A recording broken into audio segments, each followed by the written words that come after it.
दोस्तों, Tokyo Olympic में हिंदुस्तान को पहला गोल्ड मेडल दिलाने वाले नीरज चोपड़ा पर पूरे देश को नाज है। ओलंपिक के इतिहास में अब तक भारत को केवल 9 स्वर्ण पदक मिले थे, लेकिन अब उन्होंने 10वां गोल्ड मेडल दिला दिया है। और दोस्तों, अभिनव बिंद्रा के बाद से वे दूसरे ऐसे भारतीय हैं जिन्होंने एकल स्पर्धा में स्वर्ण पदक दिलाया है। नीरज ने भाला फेंक इवेंट में इतिहास रचा और एथलेटिक्स में मेडल जीतने वाले पहले भारतीय बने।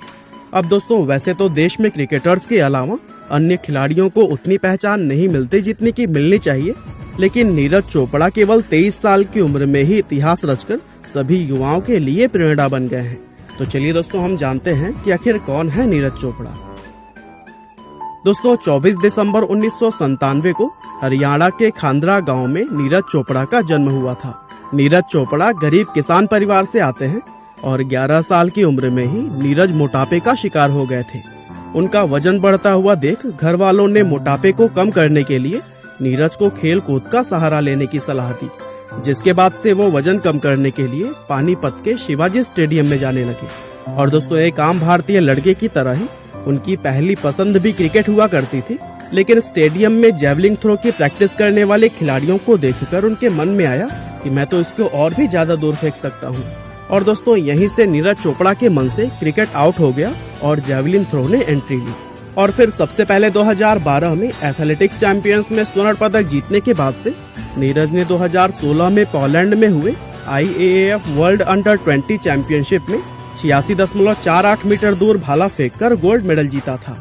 और इसी उपलब्धि की वजह से ही उन्हें जूनियर कमीशन्ड ऑफिसर के तौर पर नियुक्ति मिल गई थी। अब आर्मी से जॉब मिलने के बाद से नीरज ने एक इंटरव्यू में कहा था कि मेरे पिता एक किसान हैं और माँ एक हाउसवाइफ, और मैं एक ज्वाइंट फैमिली में रहता हूँ और मेरे परिवार में किसी की भी सरकारी नौकरी नहीं है, इसीलिए सब मेरे लिए खुश हैं। उन्होंने कहा था कि अब मैं अपनी ट्रेनिंग जारी रखने के साथ साथ अपने परिवार की आर्थिक मदद भी कर सकता हूँ। हालांकि जॉब पाने के बाद से भी नीरज ने अपनी प्रैक्टिस नहीं छोड़ी और आगे चलकर 2018 में इंडोनेशिया के जकार्ता में हुए एशियन गेम्स में उन्होंने 88.06 मीटर का थ्रो करके गोल्ड मेडल जीता। लेकिन दोस्तों, 2018 में ही एशियन गेम्स और कॉमनवेल्थ गेम्स में शानदार परफॉर्मेंस के बाद से नीरज कंधे की चोट के शिकार हो गए और इस वजह से वो काफी वक्त तक खेल से दूर रहे थे। हालांकि दोस्तों, सही समय पर वापसी करते हुए नीरज चोपड़ा ने इतिहास रच दिया और 87.58 मीटर का थ्रो करके उन्होंने भारत को पहला गोल्ड मेडल दिला दिया।